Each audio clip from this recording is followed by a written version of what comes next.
Eu estava falando sobre uma fé geral e uma fé específica em algumas áreas. Algumas pessoas, elas falam de uma fé geral. De alguma forma, elas dizem, eu creio na Bíblia de capa a capa. E é interessante você crer na Bíblia, não é? De alguma forma. Mas Deus, Ele quer também que você tenha algo específico na sua vida para que Ele possa agir imediatamente. Ou possa começar a fazer algumas coisas que você tem desejo. Eu não sei se você sabe disso ou não, irmãos, mas é possível você limitar a capacidade de Deus de te ajudar. É como qualquer pessoa. Por exemplo, eu já tive ocasiões que eu tive interesse de ajudar alguma pessoa, mas a atitude dela me impediu de fazer mais por ela do que eu podia. Amém? Nós também podemos impedir Deus de fazer a vontade dEle sobre a nossa vida com uma atitude errada, com uma atitude de incredulidade. Amém? Podemos impedir ou limitar a ação de Deus sobre a nossa vida. Então, eu estando em Angola, o Senhor começou a falar comigo sobre ser agressivo na minha maneira de pensar, na minha maneira de crer, na minha maneira de falar e de agir. E eu achei interessante isso, que não é uma questão de ser agressivo, raivoso, nada disso. É pegar com mais firmeza as verdades da palavra e praticar essas verdades. Amém? E eu comecei a buscar no Senhor o que é que Ele queria comigo. E o Senhor começou a mostrar que tem alguns pensamentos que a gente tem, irmãos, que parecem ser verdade, mas não são. E que isso, de alguma forma, limita a capacidade de Deus de agir sobre nós. Eu lembro um livro do irmão Reagan, que ele diz que você precisa ter cuidado com o que entra na sua mente, da mesma forma que se preocupa com o que entra em seu estômago. O diabo pode ter acesso à sua alma através de um livro, através da televisão, ou algo parecido, ou de associações. E Deus quer que você seja seletivo naquilo que você tem a ser associado. Amém? Então, quando Deus começou a falar comigo, queridos, eu comecei a pensar em que tipo de limitação eu posso colocar em Deus para que Ele não consiga me abençoar mais do que Ele deseja, não é? Porque nós podemos limitar. E eu comecei a ver algumas passagens na Bíblia de algumas pessoas que receberam a palavra de Jesus, e quando a gente está em algum lugar, nós temos a oportunidade de receber ou não. Nós sempre falamos no nosso ministério um versículo que está escrito lá em João capítulo 8, versículo 32. Quem sabe o que é que está escrito ali? E conhecereis a verdade, e a verdade vos libertará. Agora, abra comigo, por favor, no capítulo 8, em João capítulo 8, versículo 30. Jesus vinha pregando a palavra. Diga, era Jesus que estava pregando. E a Bíblia diz assim: dita estas coisas, muitos creram nele. Disse, pois, Jesus aos judeus que haviam crido nele: se vós permanecerdes na minha palavra, sois verdadeiramente meus discípulos, e conhecereis a verdade, e a verdade vos libertará. Responderam-lhe: somos descendência de Abraão, e jamais fomos escravos de alguém. Como tu dizes, sereis livres? Replicou-lhe Jesus: em verdade vos digo, todo o que comete pecado é escravo do pecado. E o escravo não fica para sempre. Para sempre na casa, e o filho sim, para sempre. Se, pois, o filho vos libertar, verdadeiramente sereis livres. Bem sei que sois descendência de Abraão, contudo, procurais matar-me, porque a minha palavra não está em vós. Interessante essa passagem, né, irmãos? A Bíblia fala no versículo 30 que muitos creram nele. Não é interessante? Era Jesus que estava pregando, mas a Bíblia não diz que todos creram. A Bíblia diz que muitos creram. Muitos não são todos. Estavam todos reunidos no mesmo lugar e muitos resolveram acreditar, outros não. Isso mostra para mim que a decisão de crer não está com Deus, não é? É uma decisão, resolver crer na palavra.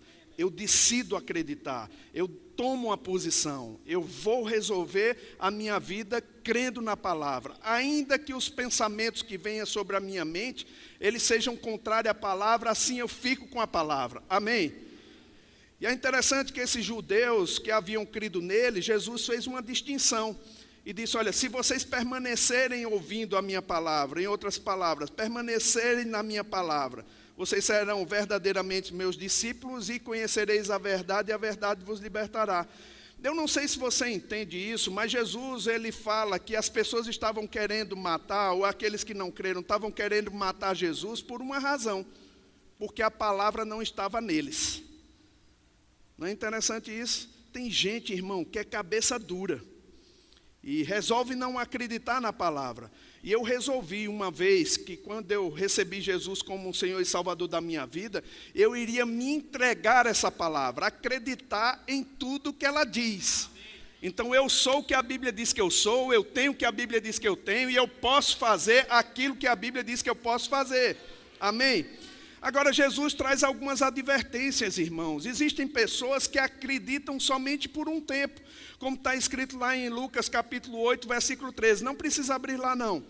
A Bíblia diz, aquela que caiu sobre a pedra são os que ouvindo a palavra recebem com alegria. Estes não têm raízes, creem apenas por algum tempo. Você já viu aquelas pessoas que quando estão num culto, há uma palavra ministrada e eles acreditam naquela palavra, mas chega a segunda-feira e eles voltam ao estado anterior? É porque não dão ouvidos àquela palavra que foi ministrada, ou por outra, não meditam novamente, não ficam pensando sobre aquilo, e elas começam a ficar fragilizadas. A Bíblia diz que nós podemos enfraquecer na fé, a Bíblia diz que nós podemos abandonar a nossa confiança. Então isso quer dizer que exige de mim, irmãos, uma ação para que a fé esteja sempre no meu coração. Amém? Quando Deus falou comigo para ser mais agressivo, eu comecei a pensar em algumas coisas com respeito à minha vida mesmo, porque o tempo passa. E como diz aquela propaganda, o tempo voa e nem a poupança Bom-Merindos continua numa boa, né? Mas, irmão, o tempo passa e se a gente não estiver dando manutenção na nossa vida, nós podemos entrar em complicações. O fato de você ter crido no passado não quer dizer que você está com a mesma raiz de fé no presente. O fato de você ter crido e, de alguma forma, Deus agido na sua vida no passado, não quer dizer que você está em plena fé agora. E eu comecei a pensar sobre isso e peguei o capítulo 4, 3 de Efésios, abre lá comigo, por favor. No versículo 20, ele diz assim, ora, aquele que é poderoso para fazer infinitamente mais do que tudo quanto pedirmos ou pensamos, conforme o seu poder que opera em nós.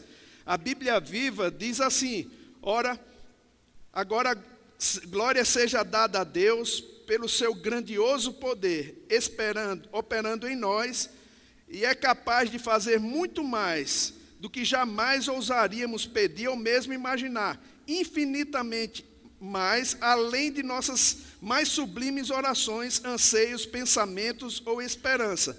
Agora veja, queridos, ele está falando sobre pensamentos, está falando sobre pedidos, e o pastor Marcelo deu um exemplo muito bom hoje sobre os filhos dele.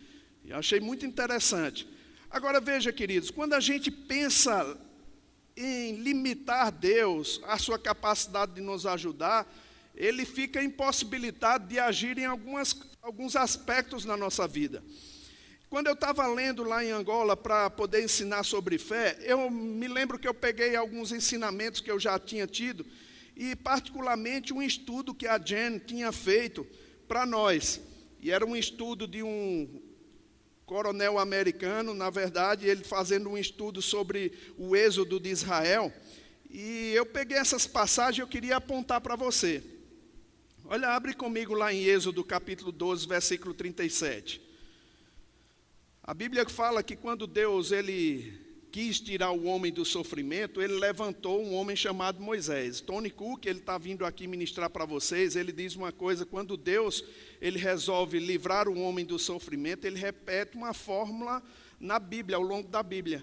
Primeira coisa que ele faz é levantar um homem, depois é dar uma visão a esse homem, depois esse homem entra em desespero, porque a visão é maior do que o que ele tem. E a quarta é conceder uma equipe capaz para ajudá-lo na visão.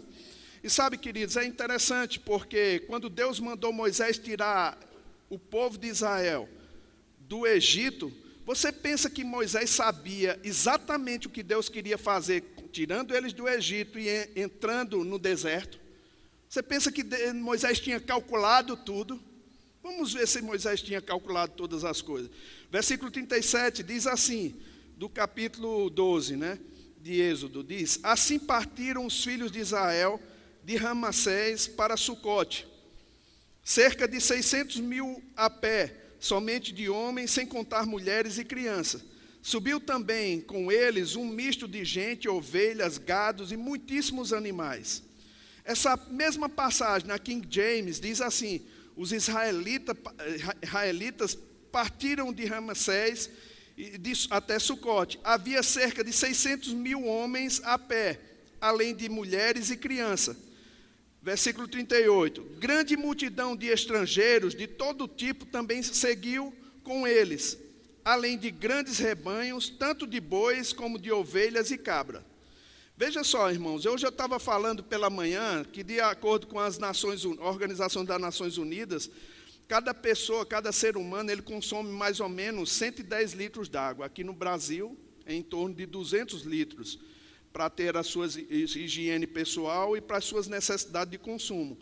Agora, veja, queridos, eu fiz um trocadilho aqui para que a gente entendesse a multiplicação que houve no deserto, quando Moisés tirou o povo do Egito. De acordo com esse general do exército americano, tem-se conhecimento de que Moisés deveria ter levado, na verdade, era 3 milhões de pessoas, fazendo um cálculo simples, fora o gado, fora os animais, que estavam com ele, e aquelas nações, algumas pessoas de outras nações que desejaram ir com eles também. E o que eu acho interessante é que, se nós colocarmos, de alguma forma, somente 3 litros de água por pessoa, nós chegaríamos aí mais ou menos até 9 milhões de litros d'água. E, queridos, 9 milhões de litros d'água para levar para o deserto, numa carreta, como a gente fala, de 18 metros, nós precisaríamos de 300 carretas. E seria uma fila de 5.500 metros. Imagina, 5,5 quilômetros para levar. E, de acordo com esse general, para alimentar somente as pessoas, fora os animais, deveria ter 1.500.000 quilos, ou seja, 1.500 toneladas por dia. Você sabe o que é preciso para levar 1.500 toneladas por dia? Era mais ou menos 46 carretas de 18 metros. Isso daria, irmãos, 834 metros de fila, de comprimento.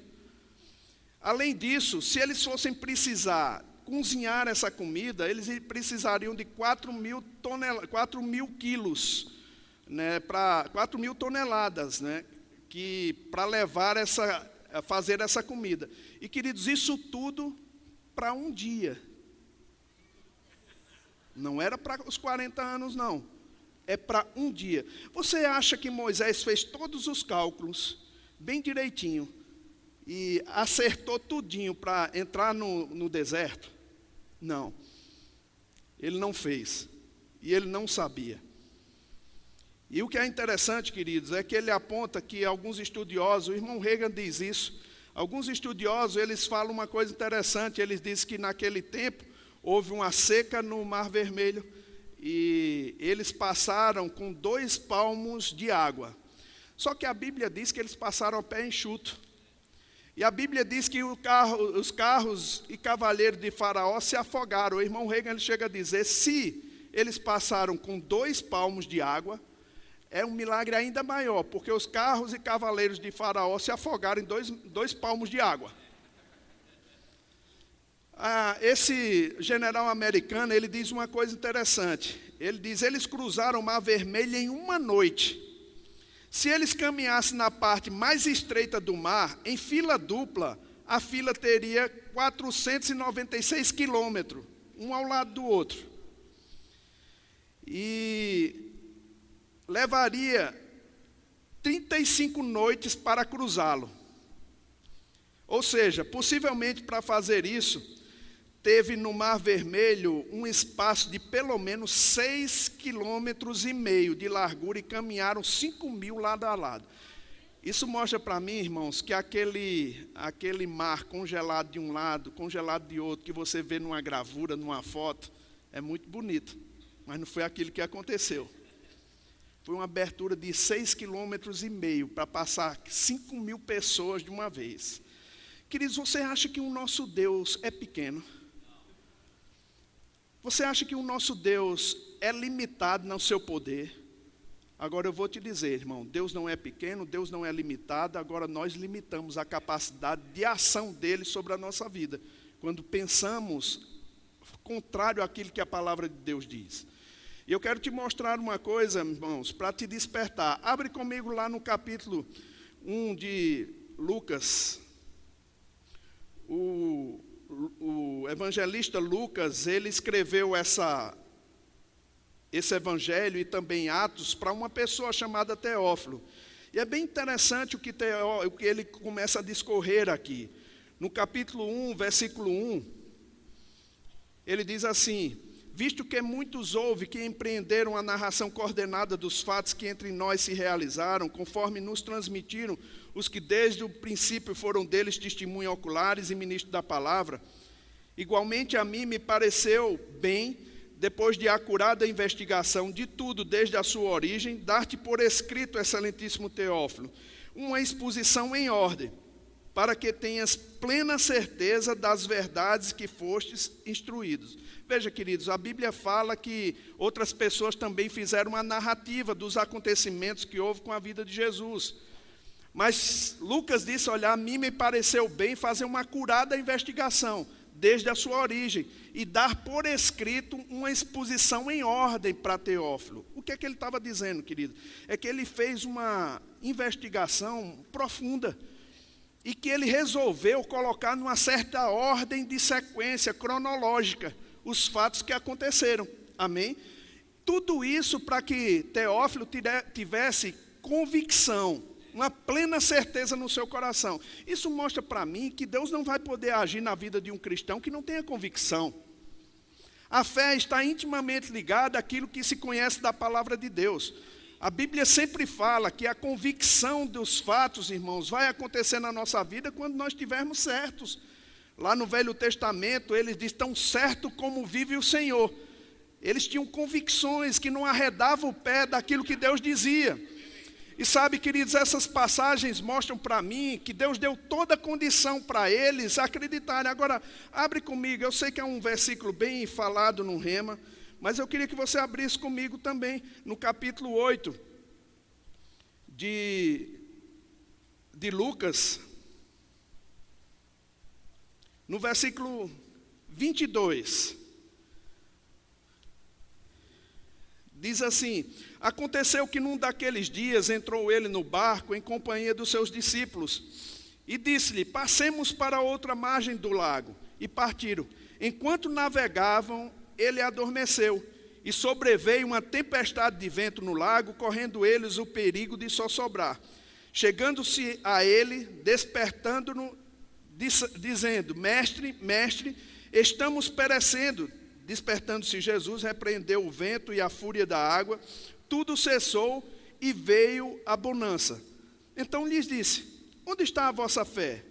Eles, possuídos de temor e admiração, diziam uns aos outros, quem é este, que até aos ventos e às ondas repreende e lhe obedecem? Queridos, é interessante essa passagem, porque uma visão tradicional, eles falam, viram aí, você precisa despertar Jesus para ele dar jeito na situação que você está vivendo. Só, queridos, Jesus não elogiou eles. Jesus não agradou eles, num sentido assim, rapaz, vocês fizeram bem, porque senão a gente ia morrer. Jesus não disse isso. Jesus dá uma repreensão neles, diz, rapaz, onde está a vossa fé? Onde está o ensinamento que eu dei para você? Onde está a construção que eu fiz para você? A coragem e a ousadia para enfrentar os desafios. É muito bom, irmãos, dizer assim na igreja, rapaz, peça a Deus, deixe Deus, a responsabilidade com Deus, quando é nossa responsabilidade de tomar uma posição. Se você olhar no Velho Testamento, quando Moisés chegou diante do Mar Vermelho, irmãos, ele estava numa encurralada. O faraó estava atrás dele, as montanhas de um lado, o Mar Vermelho do outro, e ele clamou a Deus. O que foi que Deus disse? Por que clamas a mim, Moisés? Manda o povo marchar. Eu quero te dizer, irmãos, que já existe uma ordem de Deus a teu respeito. E você precisa tomar uma decisão. Muitas vezes jogamos a responsabilidade para Deus. Deus faça alguma coisa e Deus está dizendo, faça você. Você precisa tomar uma posição, amém? E uma posição de fé. Agora veja, queridos, essa passagem está numa ordem mais ou menos cronológica. E aí, quando a gente vê no capítulo 9, versículo 1, eu quero que você tenha isso em mente, porque Lucas fez uma exposição em ordem. No versículo 1 de Lucas 9, diz assim: tendo Jesus convocado os 12, deu-lhes poder e autoridade sobre todos os demônios e para efetuarem curas. Também os enviou a pregar o reino de Deus e a curar os enfermos. Agora abra comigo, lá em Lucas capítulo 9, no versículo 37. Diz assim: no dia seguinte, ao descerem eles do monte, veio ao encontro de Jesus grande multidão. E eis que dentre a multidão surgiu um homem dizendo em alta voz: Mestre, suplico-te que vejas o meu filho, porque é o único. Um espírito se apodera dele, de repente o menino grita e o espírito o atira por terra. Convulsionam até espumar, e dificilmente o deixa depois de ter quebrantado. Roguei aos teus discípulos que expelissem, mas eles não puderam.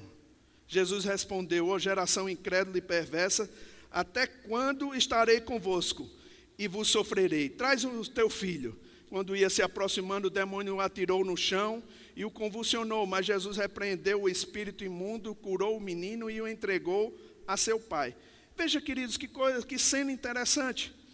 Eles passaram por uma aflição no mar. Jesus repreendeu o mar, repreendeu o vento e o mar, e tudo cessou. Houve bonança.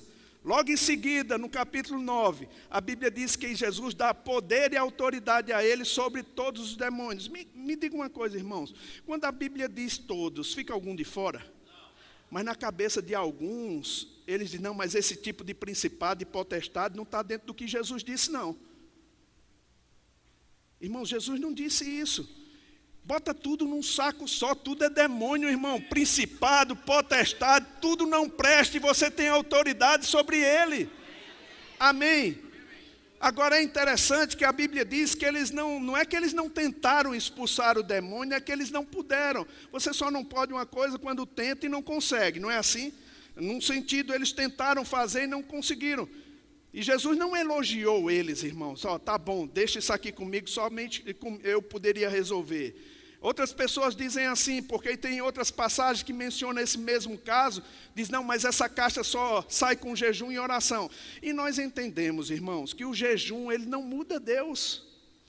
O jejum, no jejum, Deus continua o mesmo antes do jejum, durante o jejum e depois do jejum. O que é que o jejum faz? O jejum traz sensibilidade para você. O jejum não te concede mais poder. Quando eu penso sobre o que Jesus fez, irmãos, eu penso quando eu contrato uma pessoa para trabalhar lá no ministério. Quando a gente contrata uma pessoa, a gente faz assim, chama ela passa no RH e a gente diz: olha, você tem poder e autoridade para isso aqui. Mas a partir daqui você não pode fazer nada, você tem que consultar outra pessoa. Não é assim o normal a gente fazer? Jesus não colocou essas condicionantes. Jesus não colocou limites ali. Ele disse que você tinha poder e autoridade sobre todos. Amém? Era sobre todos, nenhum ficou de fora. Agora veja, queridos, em outras passagens da Bíblia, ele mesmo diz: essa caixa não sai somente com jejum e oração. Mas o que é que o jejum e a oração faz? O problema é que a gente pensa que temos que convencer a Deus de nos dar poder. Quando a gente está orando ou quando está enfrentando alguma dificuldade na vida, irmãos, eu quero te dizer que Deus já está convencido.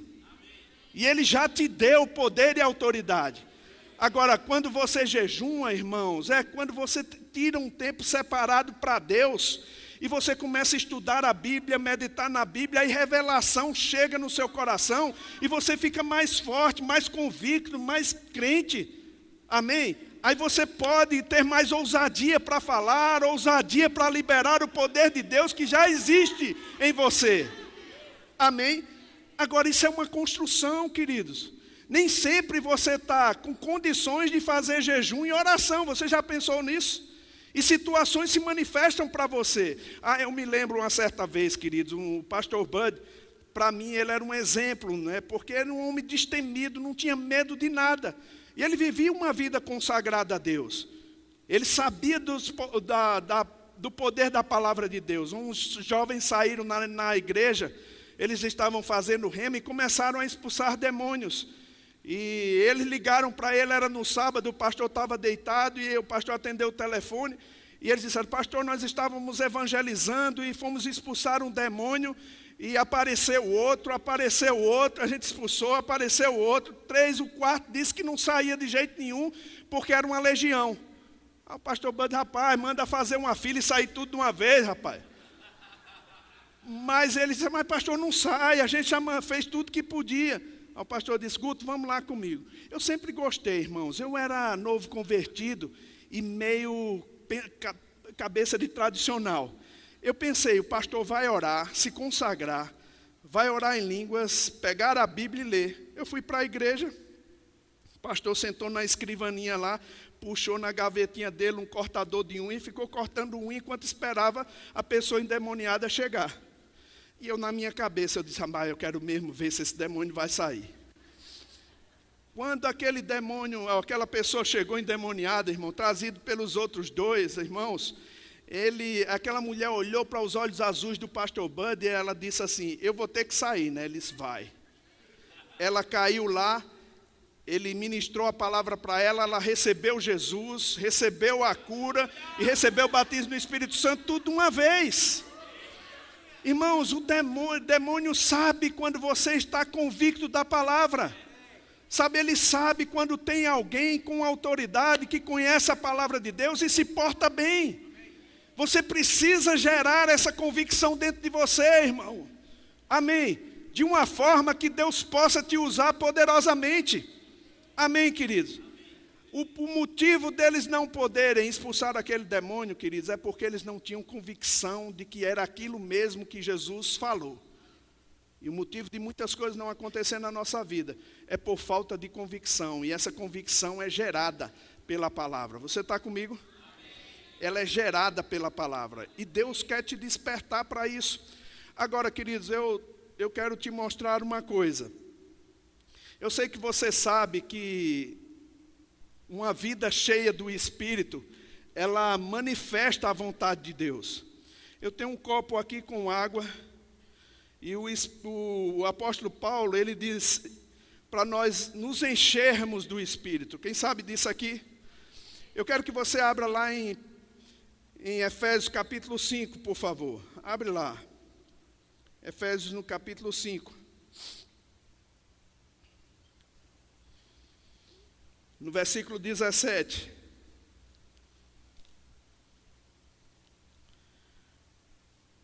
A Bíblia diz assim: por esta razão, não vos torneis insensatos, mas procurai compreender qual a vontade do Senhor. E não vos embriagueis com vinho, no qual há dissolução, mas enchei-vos do Espírito, falando entre vós com salmos, entoando e louvando de coração ao Senhor, com hinos e cânticos espirituais. É interessante, irmãos, essa passagem da Bíblia, porque o apóstolo Paulo dá um segredo aqui da gente viver debaixo de um poder e consciente desse poder. Ele diz assim: enchei-vos. Como nós ficamos cheios? Não é pedindo a Deus: me encha, me encha, me encha. É falando, cantando, entoando canções no coração. É falando a palavra, declarando a palavra. Essa palavra enchei-vos, irmãos, no grego é plerum. Tem 3 tons de significado. E é bem útil a gente ilustrar para você. Tem 3 tons de significado. O primeiro tom é pressão. Por exemplo, quando você está cheio do Espírito Santo, existe uma pressão sobre você, e essa pressão significa como que o vento batendo na vela de um barco. Ela pressiona você para ações em Deus, amém? O outro tom de significado é tipo uma dominação, é um controle. Na verdade, esse terceiro tema, né, é como se você tivesse possuído, não é, de algo. E é interessante, irmãos, que a Bíblia diz lá em Atos, não precisa abrir lá não, em Atos capítulo 10, versículo 17, diz que quando eles foram pregar, eles voltaram possuídos de alegria. Quando você está cheio do Espírito, irmão, você fica possuído de uma alegria. Agora veja, é possível você ficar possuído de incredulidade, é possível você ficar possuído de ira, é possível ficar possuído de mágoa, mas quando você está cheio do Espírito, você fica possuído de alegria.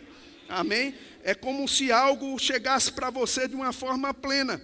No capítulo de Romanos 15, versículo 14, a Bíblia diz: certo estou, irmãos, sim, eu mesmo a vosso respeito, de que estáis possuídos de bondade, cheios de todo conhecimento. É possível ficar possuído de tudo, de bondade, quando a gente está cheio do Espírito.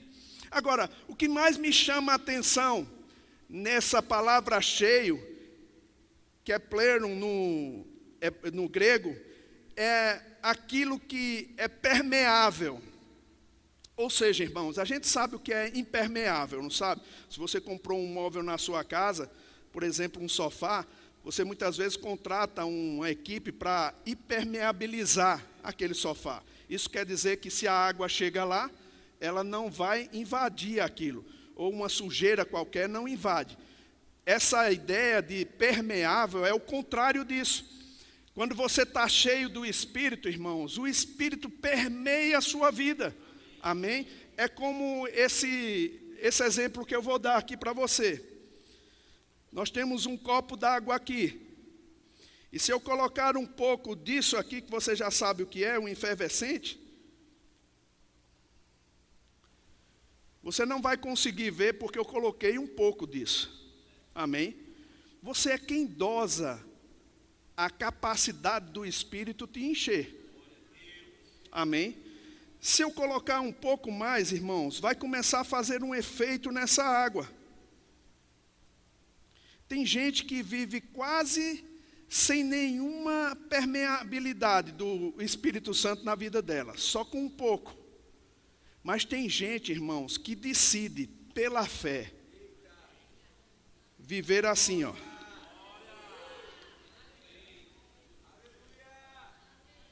Permeado pelo Espírito Santo. Sabe o que é que eu quero dizer com isso, irmãos?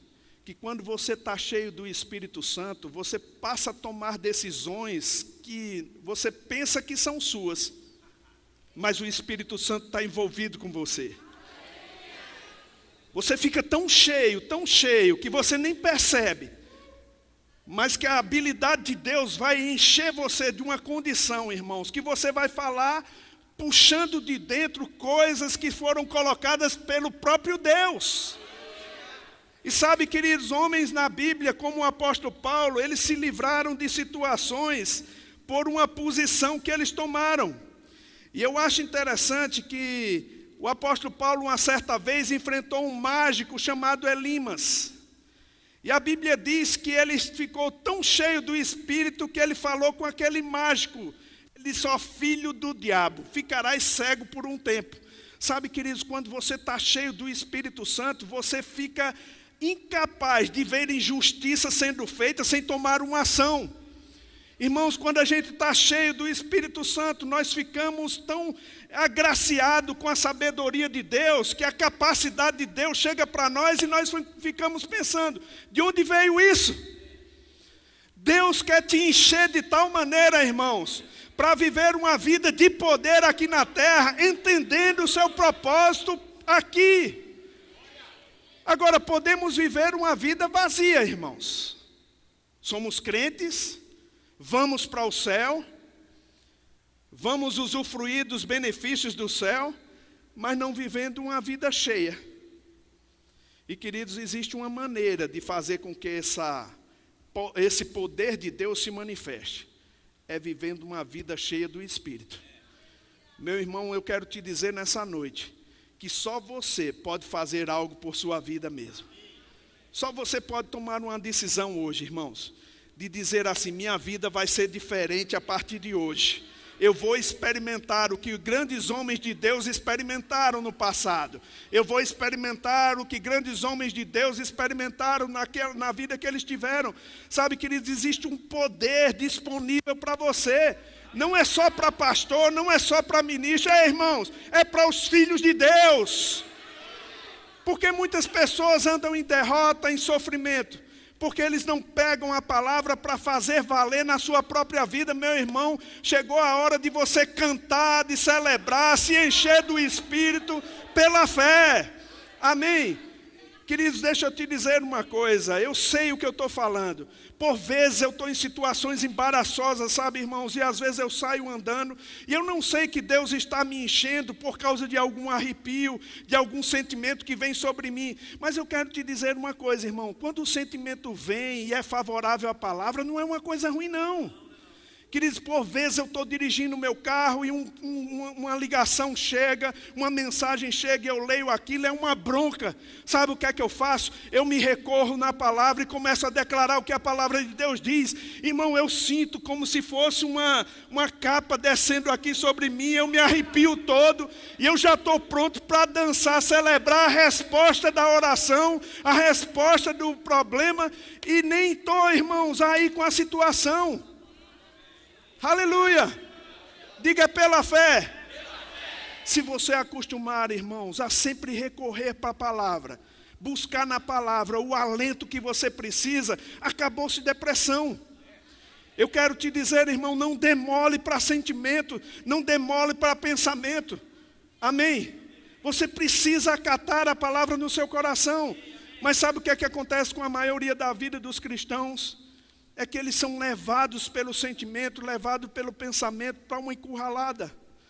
Eles ficam sentindo pena de si mesmo, eles ficam com dó de si mesmo. Sabe, quando o apóstolo Paulo estava vivendo aqui, irmãos, ele sofreu para pregar a palavra. Ele tinha uma oposição ferrenha à vida dele. Você acha que vai ser diferente com a gente? O diabo vai tentar, de alguma maneira, fazer uma oposição ao avanço na sua vida. E você precisa tomar posição. Amém? Eu tenho falado nesses dias para os irmãos tomarem uma posição com respeito a pensamento. Alguns deles dizem assim, mas é normal ter depressão. Que obra é essa, irmão? Não é normal para crente ter depressão. Eu vou te dizer, se você se agarra com a palavra, você pode sair desse sentimento que te aprisiona, que traz dano para você. Mas é preciso um passo de dizer assim, aqui não, Satanás, aqui manda o Senhor. Quando você toma uma posição assim, meu querido, eu vou te dizer, a coisa muda de figura. Ah, mas eu não tenho vontade de louvar, eu não tenho vontade de viver. Irmãos, a gente não vive pelo sentimento, a gente vive pela fé. E quando eu não tenho vontade, eu faço assim mesmo, eu danço, eu celebro pela fé. Amém? Aí quando você começa a agir dessa maneira, irmãos, você começa a se encher do Espírito. Mas é possível, irmão, ser um crente sem esse combustível. E você começar a viver uma vida derrotada. Agora eu vou te dizer, quando a gente é tomado pelo Espírito dessa maneira, que o Espírito permeia a nossa vida, eu quero te dizer que as decisões que você vai tomar vão ser acertadas. Eu lembro de uma ocasião que o irmão Simon Potter estava vindo para o Brasil, e ele estava saindo da Inglaterra, ele é um inglês, e quando ele estava saindo, pegou uma autopista num táxi, o táxi quebrou, e ele estava dentro do carro com a Adriana, e com as malas dentro do carro, e ele disse, Adriana, vamos chamar outro táxi, porque senão a gente vai perder o avião.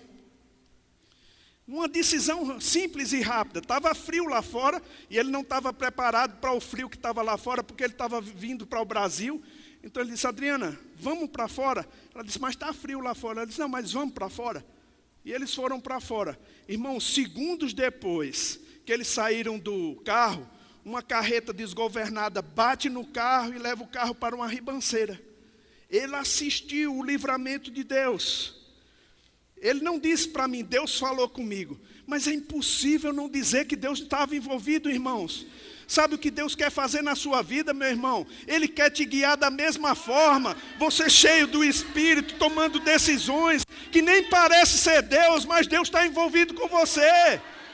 Porque você é cheio do Espírito, cheio da sabedoria. Amém? É pela fé. Agora eu vou te dizer, você precisa tomar uma decisão. Amém? Você precisa tomar uma decisão. Queridos, eu vou te dizer, eu tenho alguns testemunhos que às vezes eu dou para somente exemplificar. O pastor Bud era um homem que dizia para a gente não fazer propaganda das nossas necessidades no púlpito. Você sabe, é fácil muitas vezes fazer cara de tristeza para comover pessoas, para te abençoar. O pastor Bud não gostava disso, irmão. O problema vem para todo mundo, vem para pastor e vem para quem não é pastor. E às vezes a gente está naquela dó de si mesmo, né, querendo que as pessoas nos ajudem. E o pastor Bud dizia assim, olha, se eu souber que vocês estão com cara de jumento, que ele chamava cara de jumento, né, fazendo com que outras pessoas dê dinheiro para vocês, para livrar vocês de problema, vocês estão fora do ministério. Então a gente não podia falar da necessidade da gente para ninguém. Isso nos ajudou, sabe por quê, queridos? Porque a gente dependia não de uma condição natural, de um emprego natural, dependia de Deus. Se Deus soubesse da nossa situação e a gente louvasse, Deus ia manifestar. E sabe, queridos, um dia ele provocou a minha vida, o Senhor falou com ele para ele me dar um terreno, e ele disse, por que você não constrói uma casa aqui, no meu sítio, né? E eu disse a Sueli, você quer construir? Ela disse, vamos lá construir. Não tínhamos dinheiro, irmão. E não podia dizer a ninguém que não tinha. A gente tinha um carro, vendeu e construímos uma parte da casa. Mas e o resto? Aí ficou faltando. Aí eu entrava naquela casa, sem dinheiro, e eu dizia, ó pai, obrigado pelo telhado. Ó pai, obrigado pelos equipamentos do banheiro. Ó pai, obrigado pelos móveis. Ó pai, obrigado. Irmão, não tinha dinheiro para isso. Mas sabe, quando Deus ele vê uma pessoa agindo em fé, irmãos, ele toca no coração de um ali, no coração de outro ali. Uma pessoa que nem me conhecia lá do Amapá. Ele disse, pastor, eu vi uma ministração sua e Deus falou comigo para lhe abençoar. Eu digo, se Deus falou contigo, não endureça seu coração, né? Aleluia, mandou uma oferta para mim, sabe, começou a pipocar, e eu digo, rapaz, esse é o segredo. É engrandecer ao Senhor, é declarar a palavra, é viver cheio do Espírito, independente do que eu estou vivendo, independente do que eu estou vendo. É pela fé, meu irmão. Amém. Aí você dizendo, mas pastor, eu já tentei. Não é questão de tentativa não, irmãos. É uma vida de fé. É uma vida cheia do Espírito. Se encha do Espírito, cantando louvores ao Senhor, declarando a palavra, falando aquilo que a palavra diz a seu respeito, e você vai ver a manifestação dele na sua vida. Oh, aleluia! Amém! Aí quando eu estou falando isso, irmãos, algumas pessoas dizem, mas pastor, será que funciona? E, irmãos, tem funcionado. Tem funcionado na vida daquelas pessoas que agarram para si a responsabilidade. Eu vou viver intensamente a palavra de Deus. Eu vou viver aquilo que a palavra de Deus diz para mim.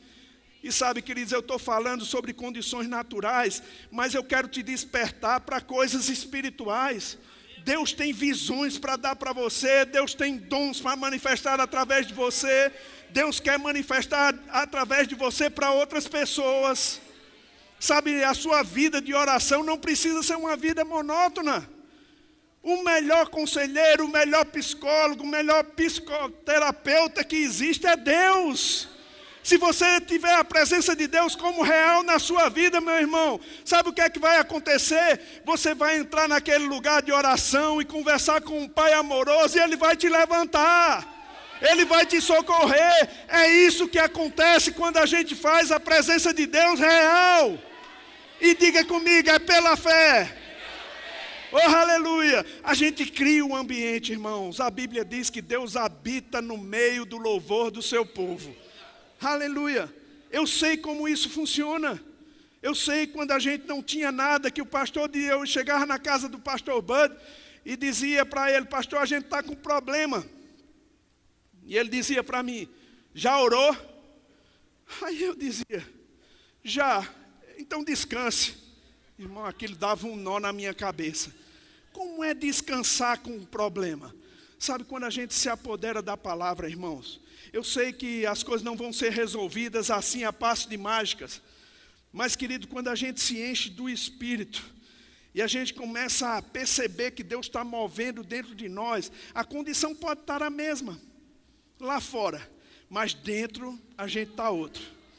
A gente sai para enfrentar o problema de maneira diferente. E sabe o que eu quero dizer nessa noite, irmãos? Que você não precisa ter medo. Porque se Deus é por ti, quem será contra ti? Querido, Deus quer te levar e conduzir em triunfo. E só você pode fazer as coisas acontecer, se enchendo do Espírito. Oh, aleluia. Se enchendo do Espírito, para que Deus possa manifestar a sua vontade. Amém. Amém, querido. Oh, aleluia. Eu sei o que eu estou falando.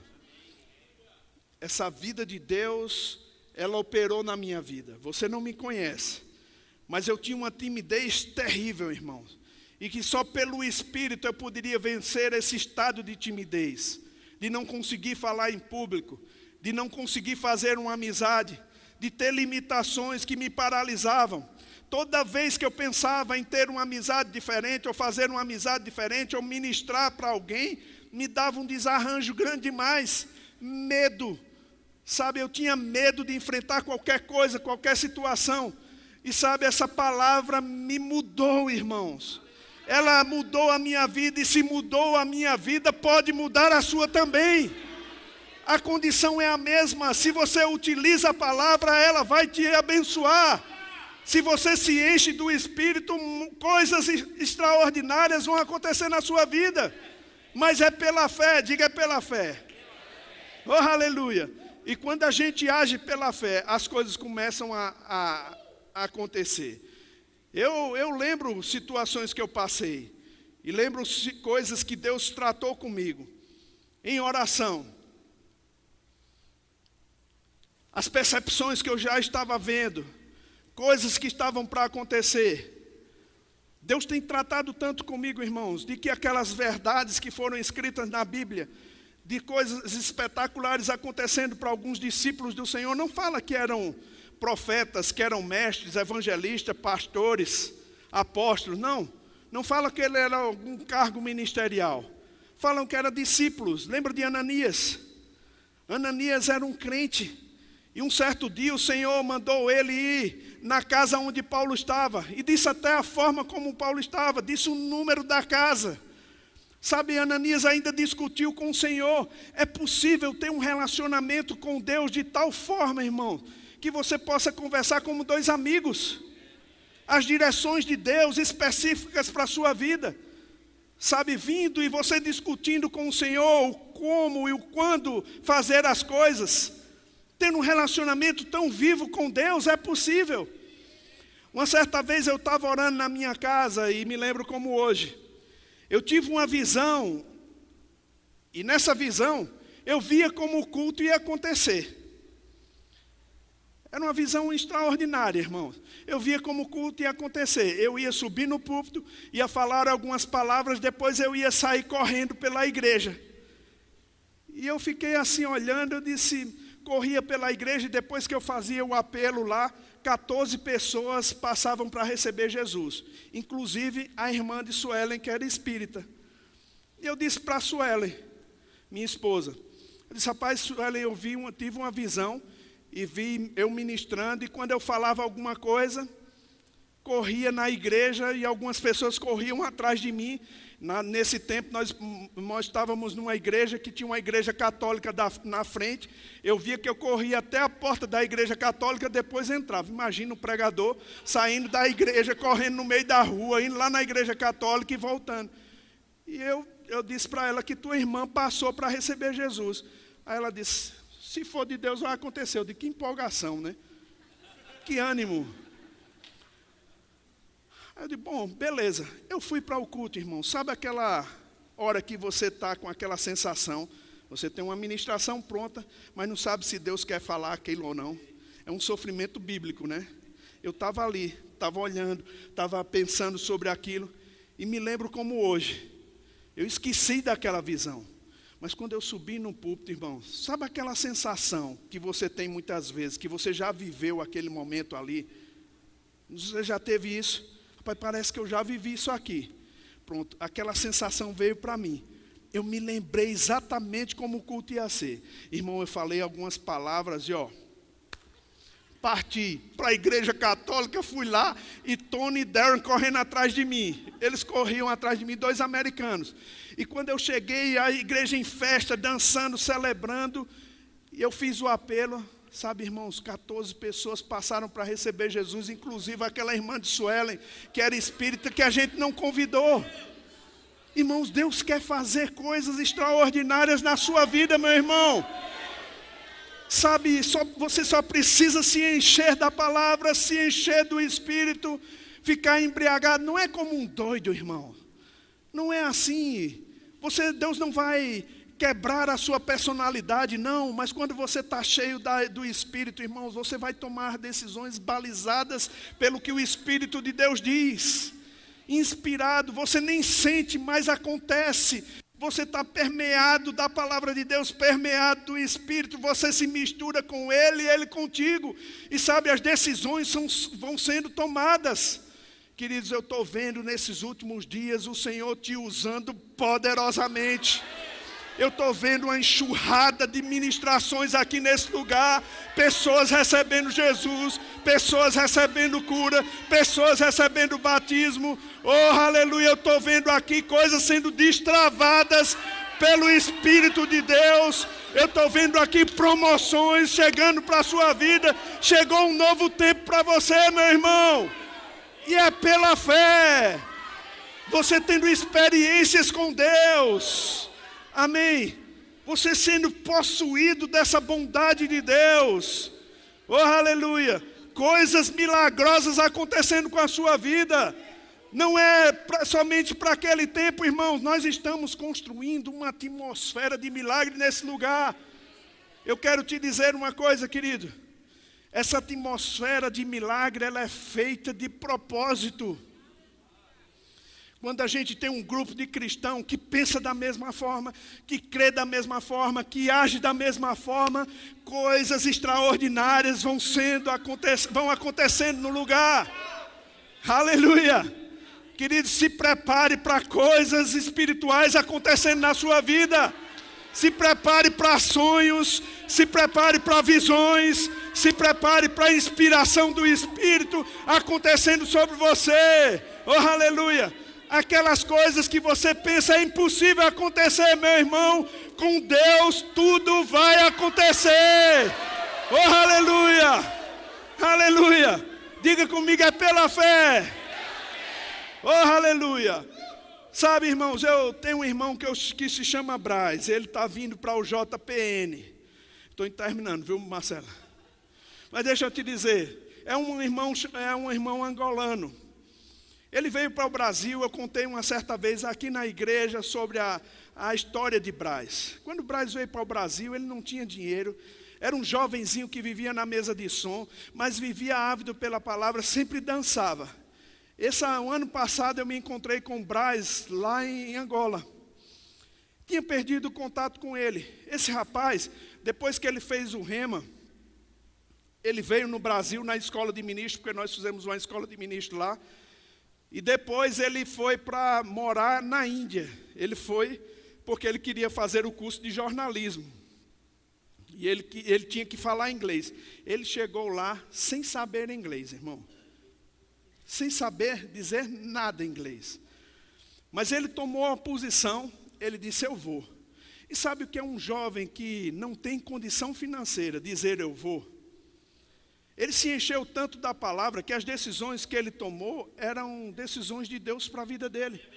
E ele foi para a Índia, fez o curso de jornalismo e empreendedorismo. E ele voltou para Angola, falando inglês, chique. Sabe assim, ele disse, bispo, você não sabe. Eu cheguei lá sem ter nenhuma resposta da faculdade, eles não dariam bolsa, mas eu disse, eu vou pela fé.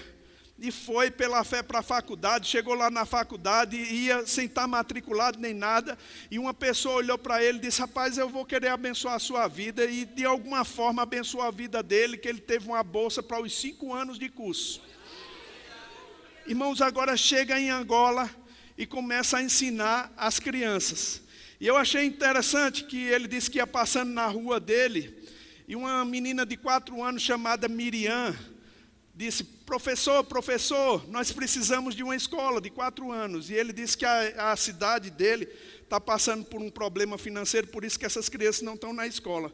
E ele disse: o Senhor colocou no meu coração ajudar Miriam. Irmãos, você precisa ver como ele está fazendo para ensinar aquelas criancinhas. Quando eu vi a cena, eu disse: Braz, eu quero que você vá lá para Campina Grande. Ele está vindo para o JPN em Campina Grande para ministrar para os jovens. Que história de fé maravilhosa. Sabe, queridos, Deus está pronto para fazer a sua história de fé abençoar a vida de outras pessoas. Queridos, Deus não está limitado. Quando a gente vê o que Deus fez lá com Moisés, irmãos, quando ele usou o poder para manifestar em 40 anos a bondade dele, conduzindo o povo para uma terra prometida, querido, o que ele pode fazer por você? Eu não sei de você, meu irmão, mas eu não quero viver uma vida vazia. Eu não quero viver uma vida como se não tivesse um Deus habitando dentro de mim. Deus habita dentro de mim, irmãos, e eu estou consciente disso. Deus habita dentro de mim. Eu não sou uma pessoa comum, eu não sou uma pessoa normal, eu sou uma pessoa sobrenatural, sou uma pessoa extraordinária, porque o Rei do Universo habita dentro de mim.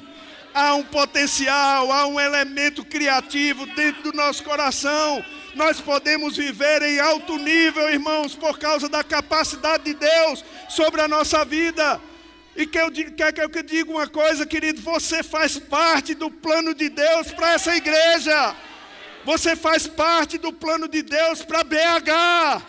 Você faz parte do plano de Deus para executar as coisas que Ele te comanda.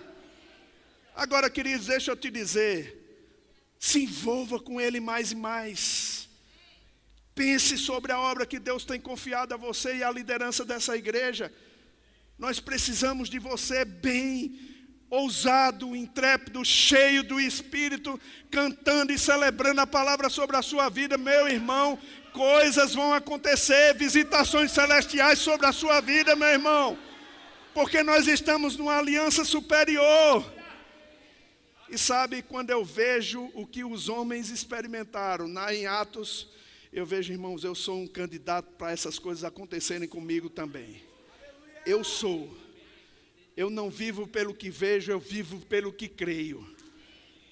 E graças a Deus, queridos, que eu já tenho visto muita coisa, mas não há de se comparar com o que vem pela frente.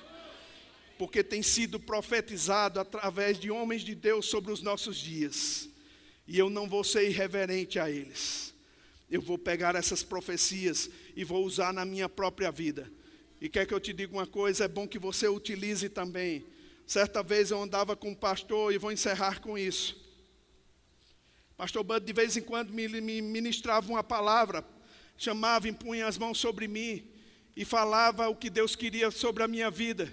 E uma vez eu viajando com ele, ele disse assim: Guto, o que você faz com as profecias que eu te passo, eu te dou? Aí eu falei para ele de uma forma como eu entendia, eu não entendi muito a pergunta que ele fez. Eu disse para ele: eu recebo. Eu não estou falando sobre isso, rapaz. Eu vejo que você recebe. Mas depois que você recebe, você faz o quê? Eu disse, fiquei com vergonha de dizer, eu recebo de novo. E ele disse, você não lê, você não anota, você não pensa sobre, você não medita. Mas, pastor, não. Eles estão, você perdeu tudo, rapaz. Sabe, queridos, existe muita coisa assim que a gente fica mais espantado com o espetacular do que com o sobrenatural. Tem coisas que foram ditas hoje aqui, tem coisas que o teu pastor já falou para você, que são reais, que se você meditar sobre aquilo, se você pensar sobre aquilo, se você ficar atento àquilo, as coisas vão concorrer a teu favor, meu irmão. Mas você precisa meditar. É como o apóstolo Paulo disse para Timóteo: eu te dou uma incumbência, medita sobre as coisas, medita sobre as profecias que você foi objeto, para que o teu progresso a todos seja manifesto. Sabe de uma coisa, querido? Existe uma voz de Deus a seu respeito, existe uma voz de comando. Você precisa meditar e viver essa intensidade daquilo que a palavra de Deus diz, e as coisas vão acontecer na sua vida. Amém? Agora, o que é que acontece muitas vezes com pessoas? Elas vêm, elas erram, elas cometem deslizes e fica pensando que Deus esqueceu delas, que não tem mais jeito para a vida delas. Irmão, deixa eu te dizer uma coisa. Minha mãe tinha 40 anos de idade e ela se achava velha demais para começar um curso universitário. 40 anos de idade. Irmãos, Deus não olha a sua idade para fazer visitações. Lembra de Abraão, 99 anos de idade, irmãos, e ainda estava começando o plano de Deus para a vida de Abraão. Queridos, deixa eu te dizer uma coisa, não está tarde demais não. Está no tempo certo de acontecer alguma coisa sobre a sua vida, meu irmão. Você só precisa se encher dessa palavra. Não importa o que passou, o importante é o que vai acontecer na hora que você tomar uma decisão. E diga comigo, é pela fé. Oh, aleluia. Irmãos, eu vou te dizer, talvez você esteja achando estranho essa palavra, essa ministração, que talvez você pense, não, ele está só me animando. Não é isso não, irmão. Eu estou te provocando a dar passos de fé. O apóstolo Paulo, uma certa vez, pregava, e a Bíblia diz que ele viu que aquele paralítico, ele tinha fé para ser curado. E o que foi que ele fez? Ele disse, levanta-te sobre os teus pés. Queridos, às vezes a paralisia está aqui, ó. A gente está paralisado de uma forma que nos condicionaram a pensar daquela maneira. E Deus está querendo quebrar essa paralisia na sua vida, meu irmão. Há de acontecer o que Deus quer sobre a sua vida. Oh, aleluia, diga pela fé. Aleluia. Quando eu vejo o que Deus fez, eu vejo que Ele é capaz de fazer muito mais. Eu só estou no começo de águas profundas que vão acontecer na nossa vida. Meu irmão, chegou a hora de mergulhar de cabeça. Chegou a hora de você não vir para a igreja para experimentar alguma coisa, não. Você fazer a coisa acontecer, meu irmão. Pela fé. Reagindo ao poder de Deus, tomando posse do poder de Deus.